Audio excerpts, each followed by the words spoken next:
Okay, so it's a beautiful summer's day and I'm just about to prepare what is my favourite fish of all time. It's the sea trout. I'm going to combine the sea trout with another ingredient that's in peak season at this time of year. In the middle of summer is the Savoy cabbage. So first thing I'm going to do here is just cut off a nice middle portion of this. Probably about that size there.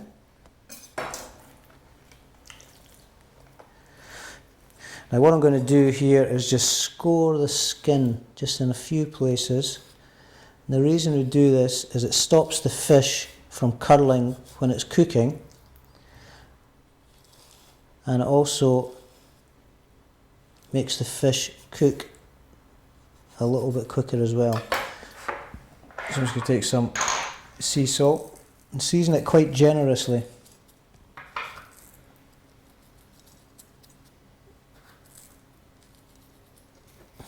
Turn that over.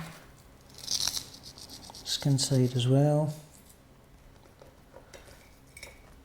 I'm going to take some freshly ground black pepper.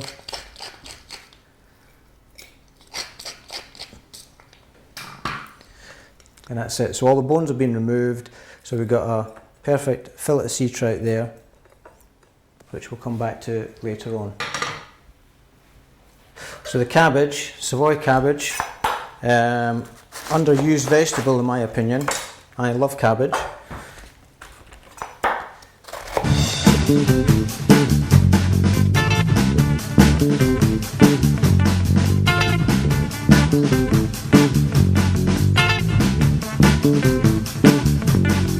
First thing I'm going to do here, I'm going to get the cabbage on to cook.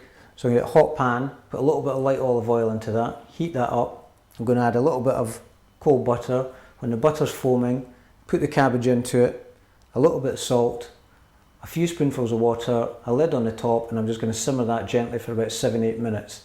At which point the cabbage will be cooked, and I'm just going to finish it with a little bit of cream. Okay, so that's a pan, the oil nice and hot. I'm going to put the butter into that now. So that's the butter nice and foaming. I'm just going to put the cabbage in there. And then cook it gently for just a minute or two in the butter. I'm just going to season that now with some freshly ground salt. So you can see there we've just softened the cabbage up in a little bit of the butter. So now I'm just going to add a couple of spoonfuls of water to that, put a lid on it and just leave it to simmer gently. Okay, so that's the water into the cabbage, so I'm just going to put the lid onto that now and leave it simmering gently for about 7 minutes. Okay, so that's the cabbage on cooking. Now to go with the trout, I'm going to make a very classical French Beurre Blanc. It's a basic butter sauce. It works brilliantly well with salmon, trout, any poached whitefish. Now for something as delicate as sea trout, shallot is a must. A really good white wine vinegar and some good white wine. Now we're going to finish this sauce at the end with some chopped chervil. So first thing we do is we put the chopped shallot into the pan, and then into that we're going to add good white wine vinegar, and then with that I'm going to add probably about double the amount of white wine. So then what we're going to do is reduce the shallot, white wine vinegar together till it's almost dry, till it forms a syrup in the bottom. Okay, so there we've reduced the white wine vinegar and the shallot, so you see you get that syrupy texture to it. So all we're going to do to that now is add a couple of spoonfuls of double cream, bring it back to the boil, and then whisk in some cold butter to that. So the basic principle of this sauce is that add a little bit of butter a piece at a time. The butter has to be cold.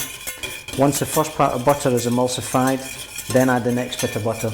The more butter you whisk into it, the faster you can do it. But it's important for the first couple of pieces of butter, you add it cold and little pieces at a time. Okay, so that's the last piece of butter just gone in there.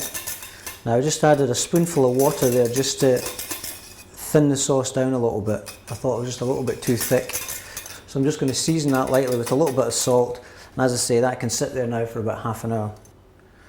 So we'll have a look at the cabbage. So that's the cabbage nicely cooked. It's still nice and a little bit of bite to it. Again, I'm just going to put some salt and pepper on that, a little bit of double cream, and then we'll just leave that till we finish cooking the fish. So now we're just about to cook a sea trout. So if you have a look at that, the salt has absorbed into the fish. It's slightly firmed the texture of the fish up.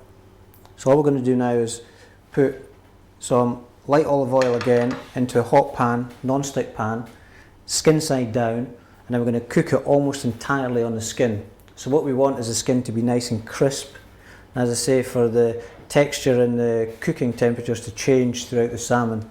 So once we get to the flesh side of the salmon, it should be almost pink with the contrast of the nice crispy skin on this side here.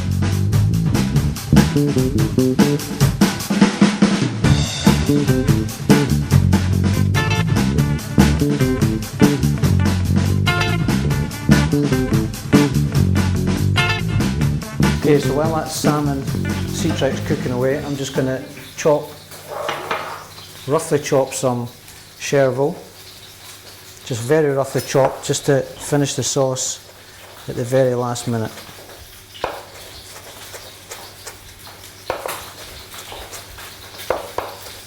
So chervil's got quite a kind of mild aniseedy flavour, and it's perfect with sea trout. So you can see the sea trout as it's starting to cook, so it's starting to go opaque down at the skin. It will look nice and crispy and golden brown around the edges, but we've still got the nice rare undercooked fleshy part of the fish.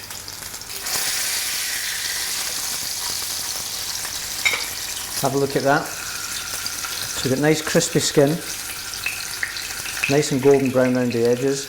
Now what I'm going to do here is just finish it with a little bit of fresh butter. I'm just going to baste that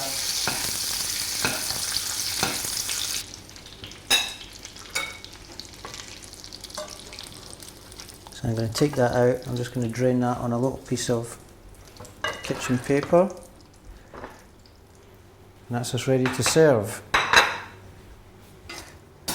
So that's our cabbage ready to go. So just put a little bit of the cabbage onto the centre of the plate. So all I'm going to do now is add the roughly chopped chervil to that.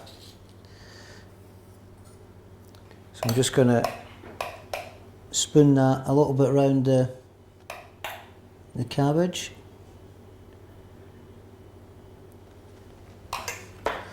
And then onto that I'm going to place the sea trout. So there we have a perfect lunch dish for a summer's day. Pan roasted sea trout with cabbage and a beurre blanc with some fresh chervil. Cheers.